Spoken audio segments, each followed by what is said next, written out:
Olá, tudo bem com vocês? Estamos aqui mais uma vez para poder juntos estarmos aprendendo a respeito da verdade de Deus.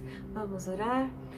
Altíssimo Deus, eterno Pai, nós estamos aqui em Teu nome, te pedindo que o Senhor fale aos nossos corações, que não seja eu falando, que o Teu Santo Espírito fale, que o Senhor alcance esses corações que estão sedentos de Ti, Senhor. Pessoas que estão perdidas, Pai, sem saber o que fazer, sem sentido, Pai, nenhum. Nós te pedimos que o Senhor fale os seus corações, que o Senhor alcance essas vidas para a Tua honra e glória. Nós te agradecemos por tudo, em nome de Jesus. Amém. Bom, no vídeo anterior nós falamos que Jesus é o próprio Deus. E nós estamos estudando através do Evangelho de João, que foi o apóstolo amado, né? O apóstolo que foi uma testemunha ocular de Jesus, que esteve com ele nos todos os seus milagres, na sua morte, na sua ressurreição, e morreu, né? Pregando sobre essa verdade. E nós queremos continuar. Eu quero pegar alguns versículos chaves do Evangelho de João, que fala da importância de Jesus, quem é Jesus, o que ele fez. E uma das coisas que eu gostaria de ressaltar hoje. Primeiro, nós entendemos que Jesus é o próprio Deus, em João 1, de 1 a 14. E hoje, eu gostaria de ressaltar que o porquê Jesus morreu na cruz. Por que Jesus veio morrer na cruz? Nós sabemos que ele é o próprio Deus. Imagina, o próprio Deus santo, puro. Ele saiu da sua glória, né? Ele se esvaziou para se tornar homem, para estar entre nós, para morrer na cruz. Por quê? E hoje nós vamos descobrir. Aqui em João 1, 29, esse versículo é um versículo que nos faz nos alegrar, regozijar, porque é uma verdade que mudou e muda vidas. João Batista era o primo de Jesus. Ele veio para preparar o caminho do Senhor. Ele veio preparar o ministério de Jesus, né? E ele tinha os seus discípulos. E quando Jesus estava vindo para ser batizado por João Batista, João simplesmente disse assim, no versículo 29, no dia seguinte viu João a Jesus, que vinha para ele, e disse: Eis o Cordeiro de Deus, que tira o pecado do mundo. Gente, vamos parar para analisar. João, um profeta de Deus, disse: Eis o Cordeiro de Deus, que tira o pecado do mundo. Você tem alguma dúvida sobre a tua salvação? Aqui está a resposta. Jesus é o único que pode tirar, te limpar, te livrar da condenação do teu pecado. Sabe por quê? Porque infelizmente as religiões, eles pregam que as tuas boas obras podem te salvar, que a tua religiosidade, que aquilo que você faz para as pessoas pode te salvar. Eu vou dizer uma coisa para vocês: boas obras é maravilhoso. As obras da lei vêm de quem? Vem do próprio Deus. Simplesmente aquilo que Deus quer que você faça, que é amar a Deus sobre todas as coisas, seu próximo como a si mesmo. Isso já engloba todos os 10 mandamentos. Só que a palavra de Deus, ela afirma, e nós vamos ler, abram lá em Romanos 6, Romanos capítulo 6, versículo 23. Olha só o que Deus fala em relação ao pecado. Presta atenção. Primeiro nós entendemos que Jesus tira o pecado. Ali João está falando assim, olha, Jesus, ele te ajuda a tirar o pecado, ele pode, dar fazer alguma coisa para te livrar do pecado. Não, ele foi categórico, ele tira o pecado do mundo. Mas agora nós vamos ler em em Romanos 6, 23, qual é o pagamento do teu e do meu pecado. Olha só, porque o salário do pecado é a morte. Vocês entenderam? O único jeito de você pagar para Deus a dívida que você tem com Ele é a tua morte. Você sabia? Você precisa morrer. E não é fisicamente que eu estou falando. É espiritualmente. Você precisa morrer. É isso que aqui está querendo dizer. A tua morte, somente a tua morte conseguiria pagar a tua dívida com Deus. A tua morte eterna. É isso que esse versículo está falando. Porque o salário do pecado é a morte. Mas o dom gratuito de Deus é a vida eterna. Como? Em boas obras? Não. Em Cristo Jesus, nosso Senhor. Olha que maravilha. Mas, primeiramente, a gente tem que ter consciência. Peraí. Se o salário, se o pagamento, a minha dívida, com Deus, pelos meus pecados, é a minha morte, como que as minhas obras podem me salvar? É meio estranho isso, não é? Pois é. A única solução para você receber a vida eterna é Jesus. Por isso que João disse, eis o Cordeiro de Deus, que tira o pecado do mundo. E agora, eu vou mostrar para você, através de um versículo bíblico, que está em Romanos, a partir do capítulo 3, do versículo 10 em diante. Esse versículo, ele combate todas as religiões que pregam, que incentivam que a tua salvação vem pelas tuas obras.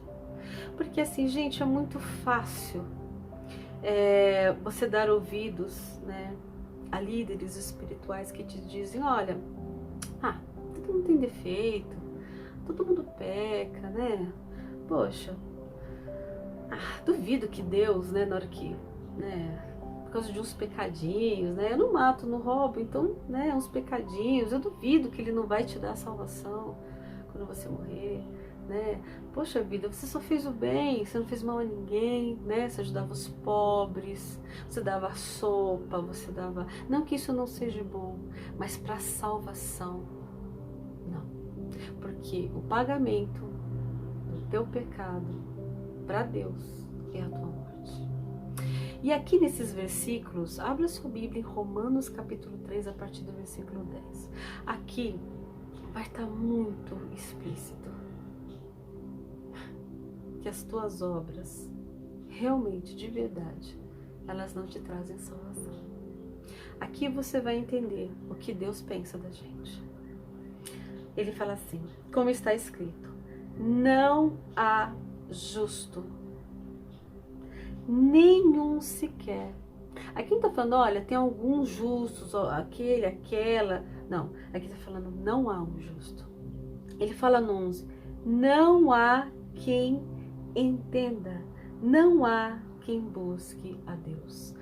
Gente, na realidade, vamos ser sinceros, a gente busca Deus, a gente acha que busca Deus, mas é aquele Deus tipo Papai Noel, Aquele Deus que passa a mão na tua cabeça, aquele Deus que não te confronta, aquele Deus que não fala a verdade para você.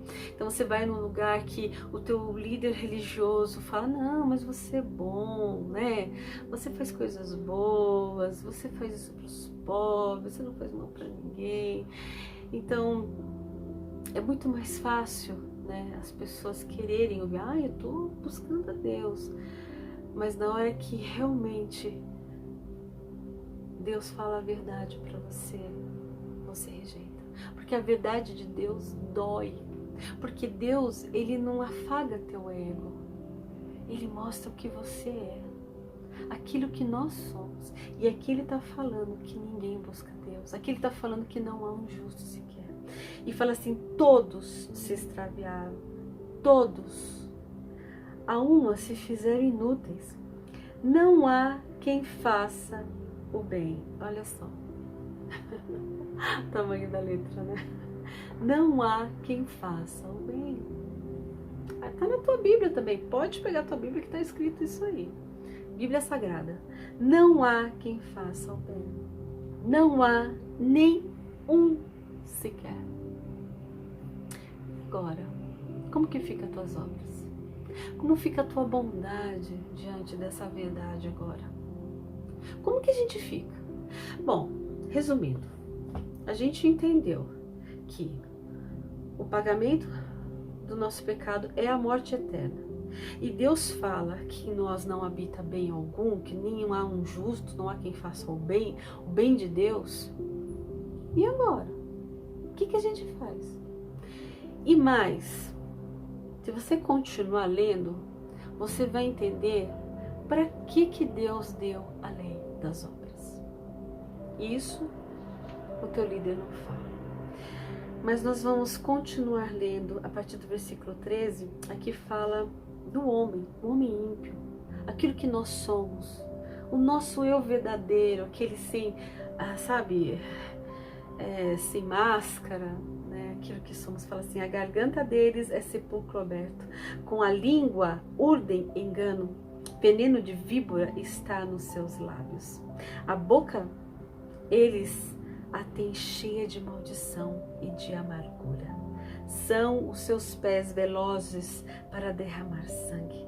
Nos seus caminhos há destruição e miséria. Desconheceram o caminho da paz.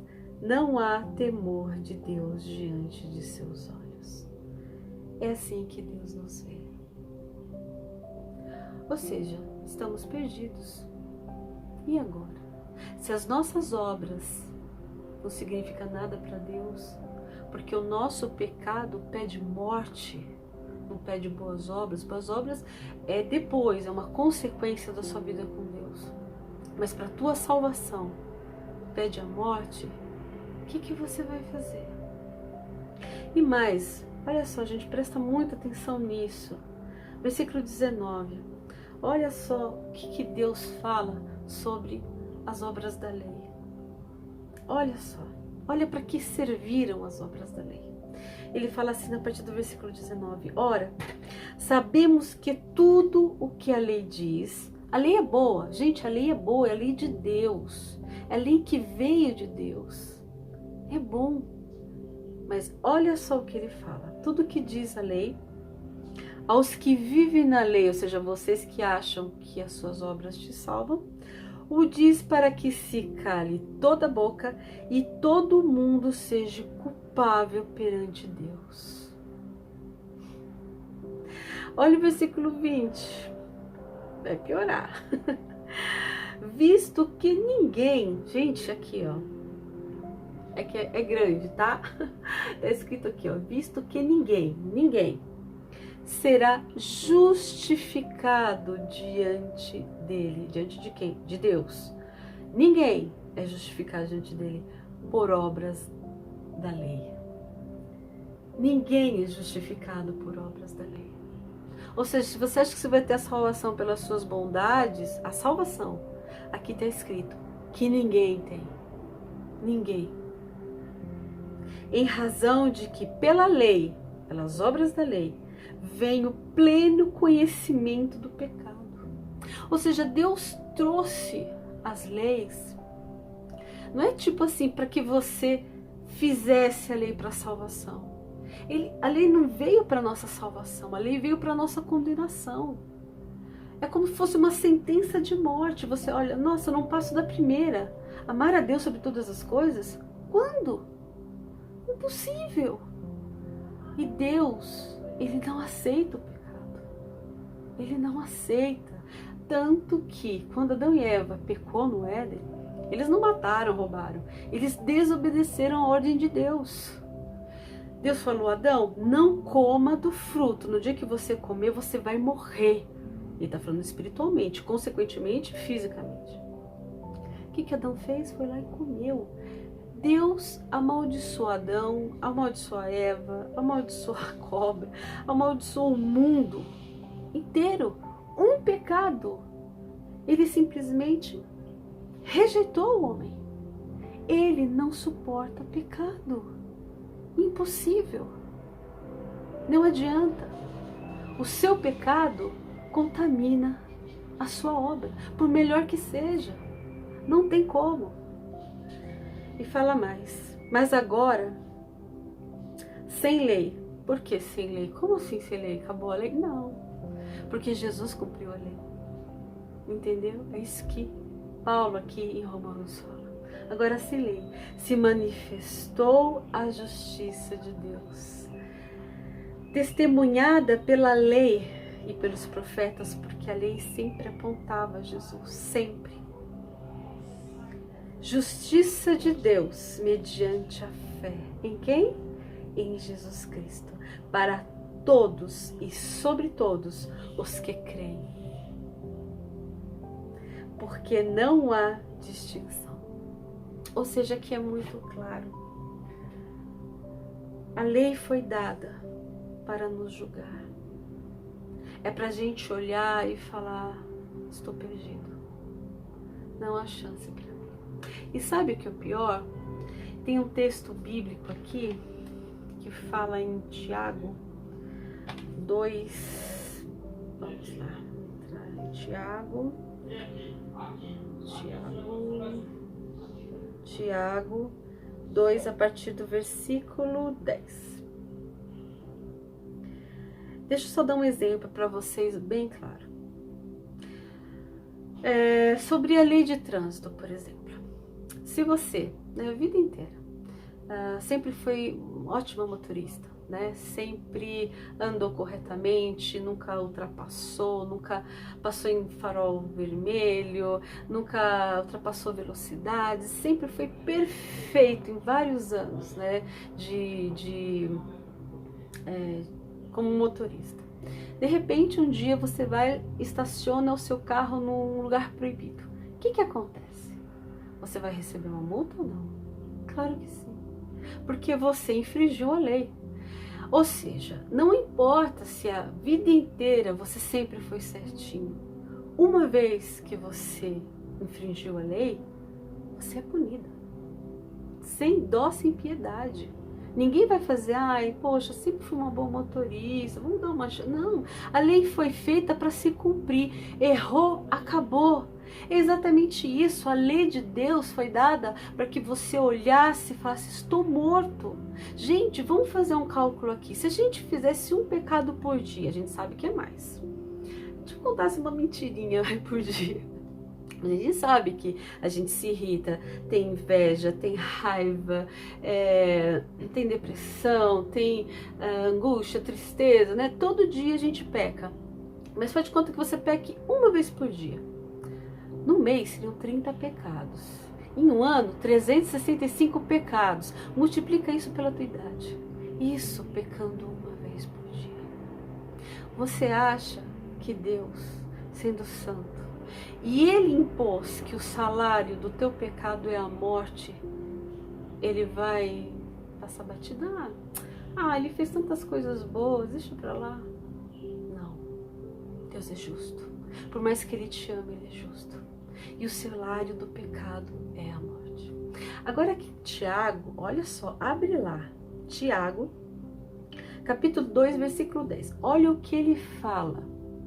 Pois qualquer que guarda toda a lei, mas tropeça em um só ponto, se torna culpado de todos. Ele quer dizer aqui, você que segue as obras, né, da lei, se você tropeçar em um pontinho sequer de toda a sua vida, você é culpado por todos, por tudo que está na lei. É assim, desse jeito. Não adianta você, tipo, eu mato, mas não roubo, tá? Não. Eu minto, mas eu não sinto inveja. Não adianta. Você tropeçou em um só, você já foi condenado. É exatamente como a multa de trânsito. Não tem jeito. Não tem escapatória para você. Olha só, porquanto aquele que disse não adulterarás, que foi Deus nos mandamentos, também ordena não matarás. Ou seja, é tudo, não é só uma coisa. É só nisso que eu não peco, mas o resto eu peco. Eu cobiço, eu não amo a Deus sobre todas as coisas. Ora, se não adulterarás, porém matarás. Desculpa. Vamos ler de novo. Vamos ver de novo todo o versículo. Porquanto aquele que disse não adulterarás, que é Deus, também ordenou não matarás. Ora, se não adulteras, porém matas, vens a ser transgressor da lei. Exatamente isso. Eu não mato, mas eu cobiço. Já era. E aí? Você acha que você, quando fechar seus olhos, vai ter alguma chance diante dessas verdades? E outra, gente, tem um versículo. É pesado esse, hein? Isaías 64:6. Vamos lá. Isso é no Velho Testamento.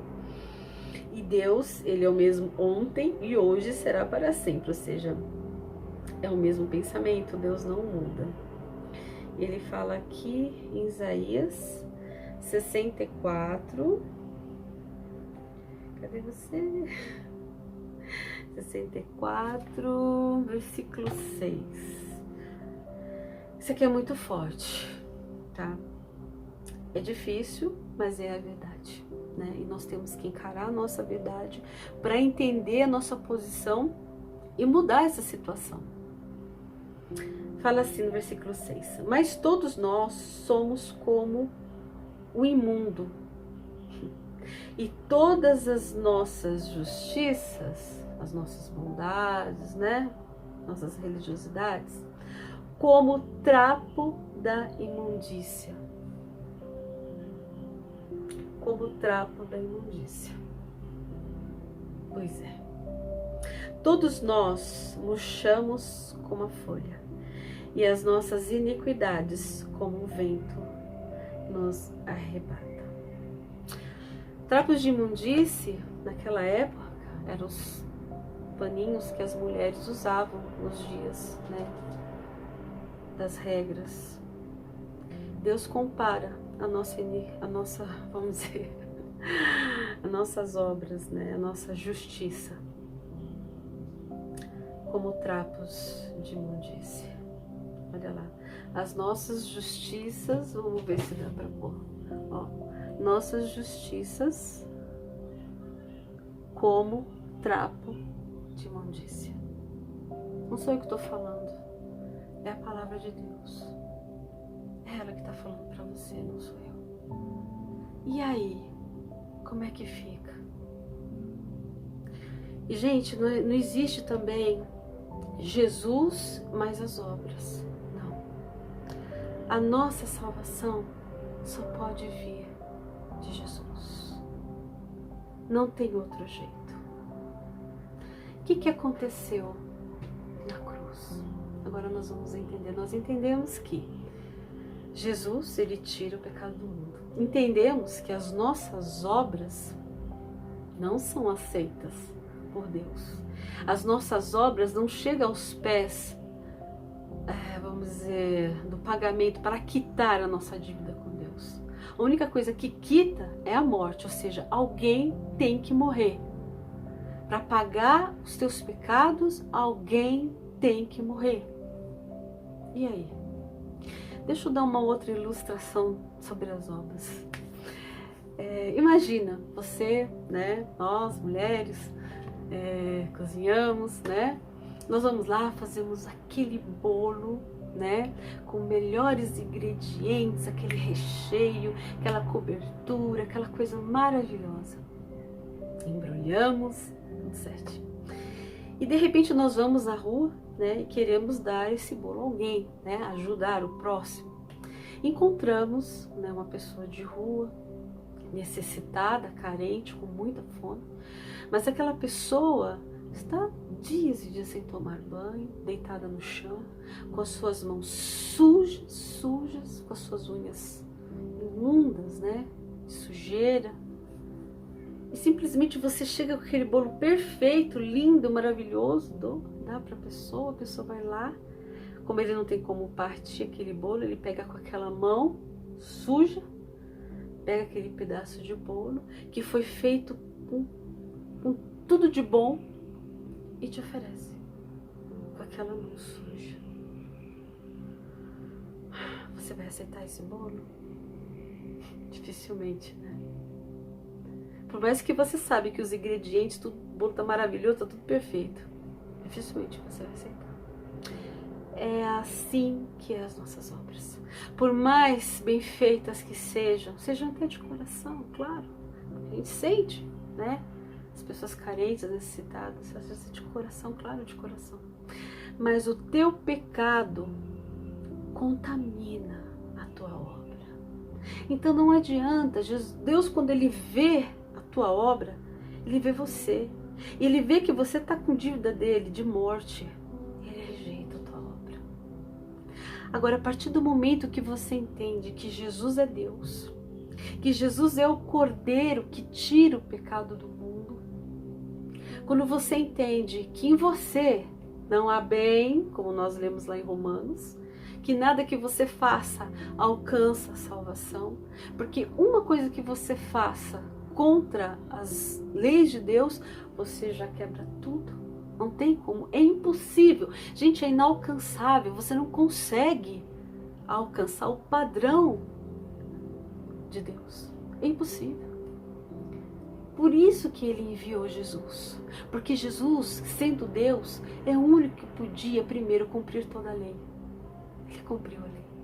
E Ele é o único que ia suportar a ira de Deus Pai sobre ele.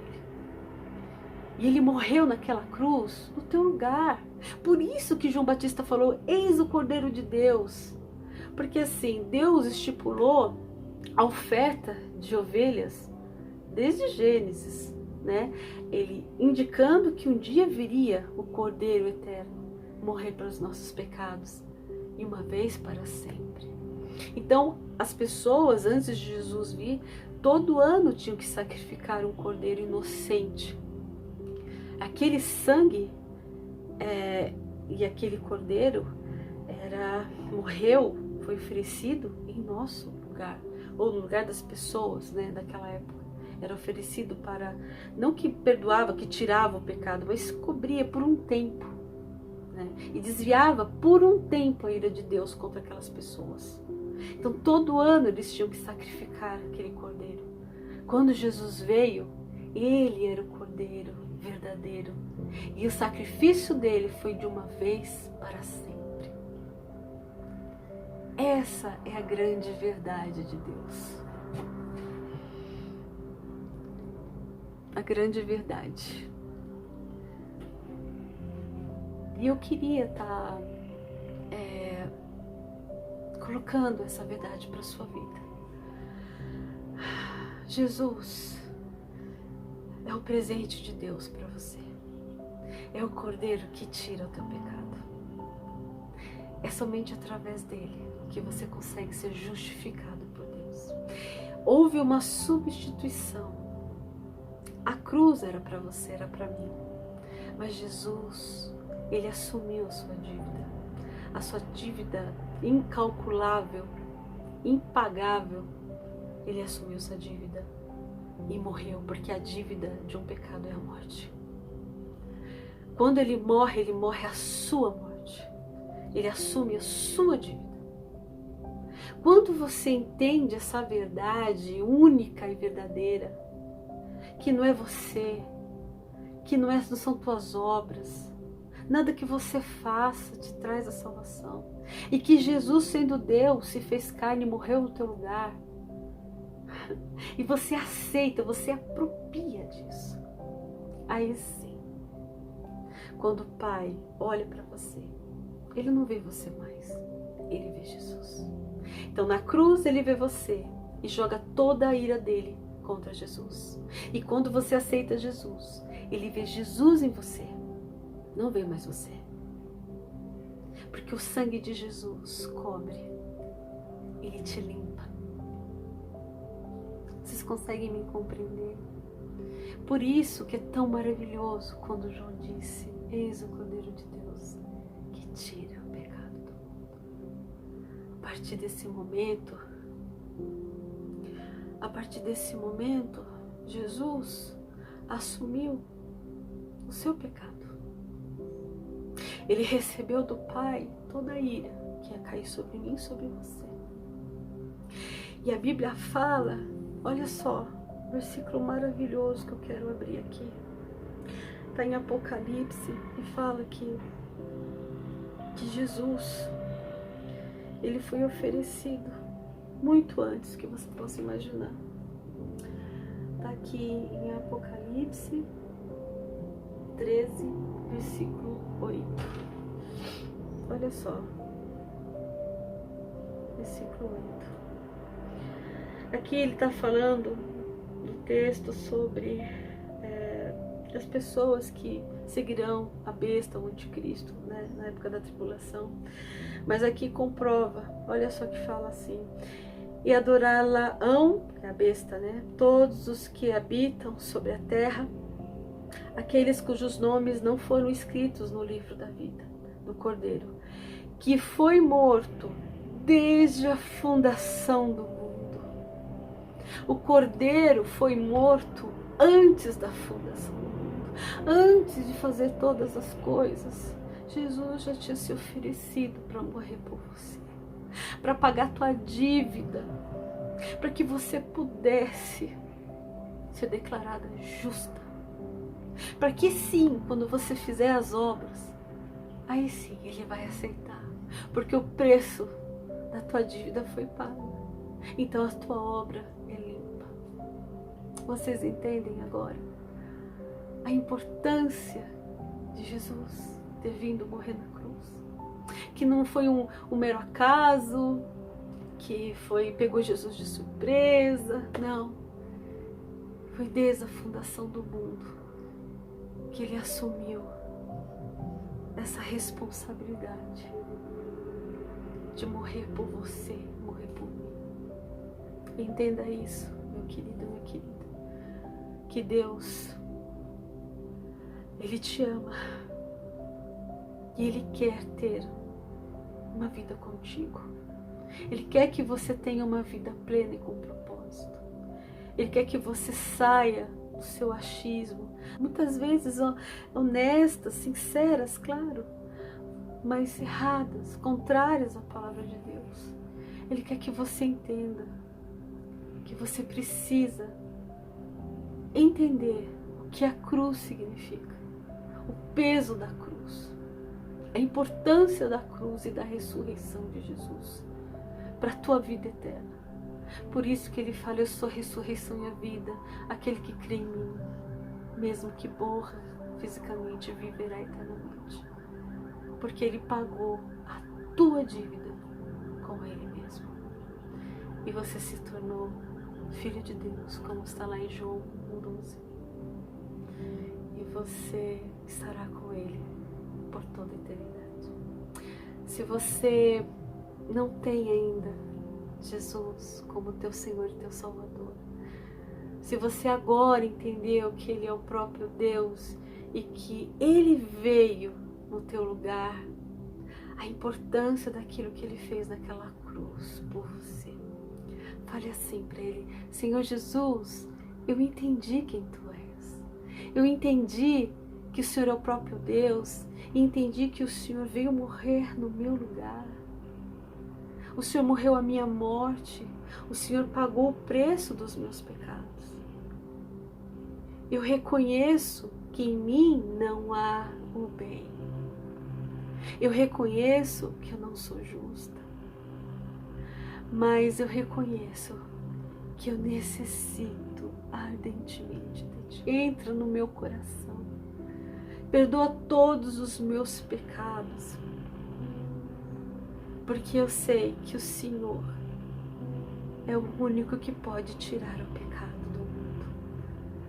Toma conta da minha vida, em nome de Jesus, amém. Se você fez essa oração, tenha certeza que você, a partir de hoje, é filho de Deus, e os teus pecados realmente foram perdoados, porque assim Ele diz.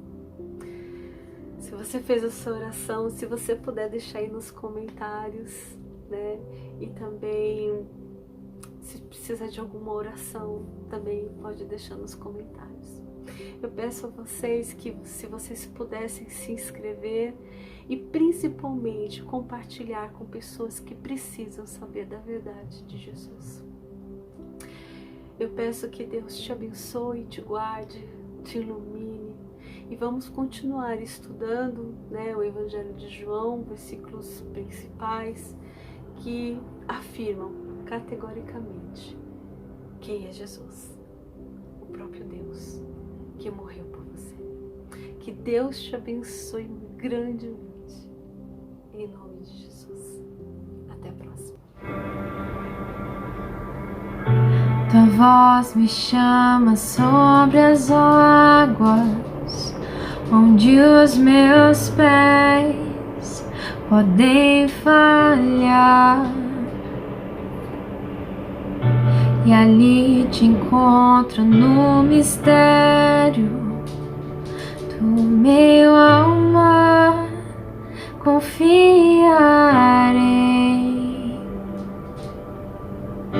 e ao teu nome clamarei,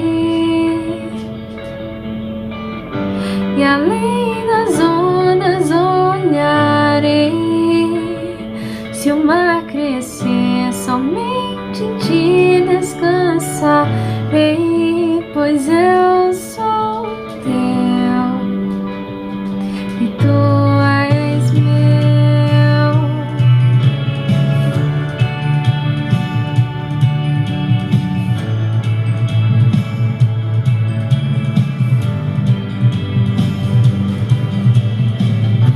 Tua graça cobre os meus temores, tua forte mão me guiará. Se estou cercado pelo medo, tu és fiel, nunca vais falhar. E ao teu nome clamarei, e além das ondas olharei. Se o mar crescer, somente em ti descansarei, pois eu sou teu e tu és meu.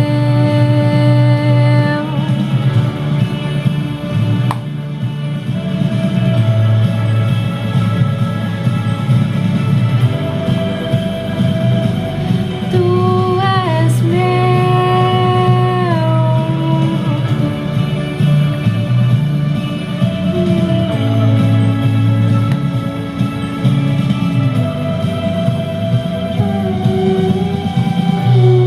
guia-me para que em tudo em ti confie.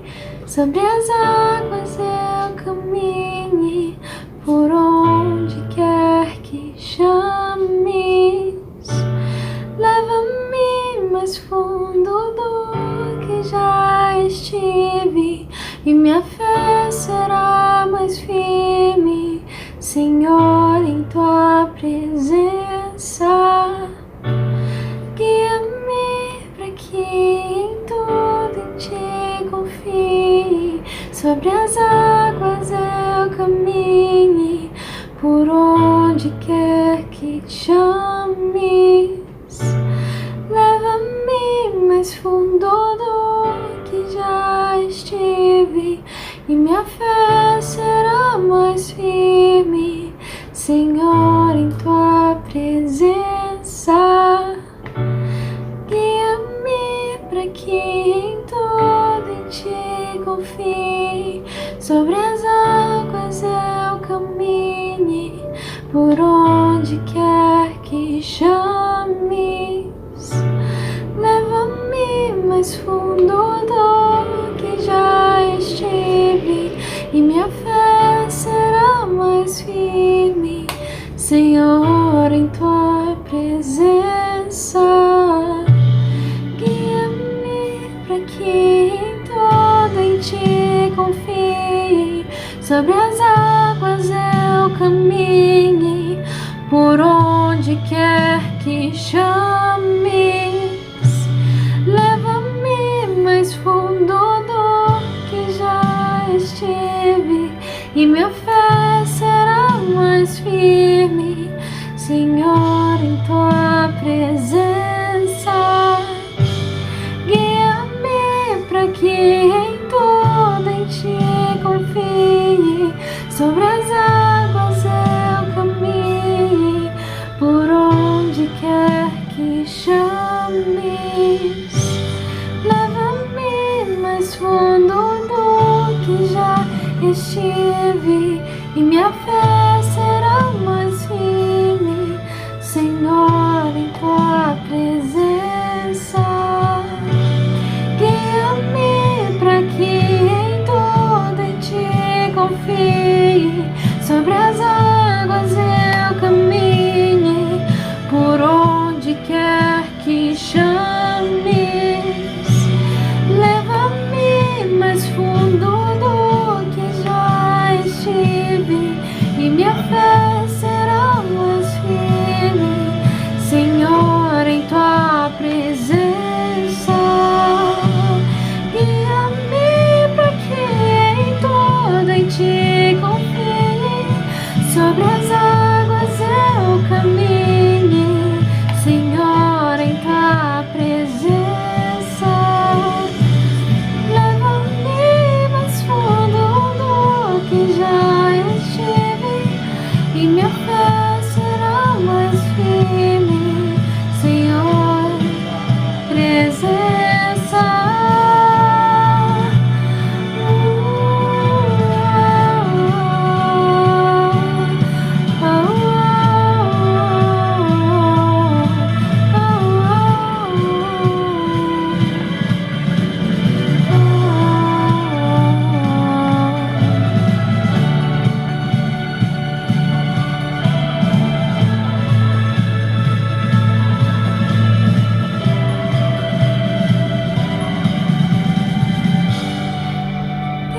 Nome clamarei,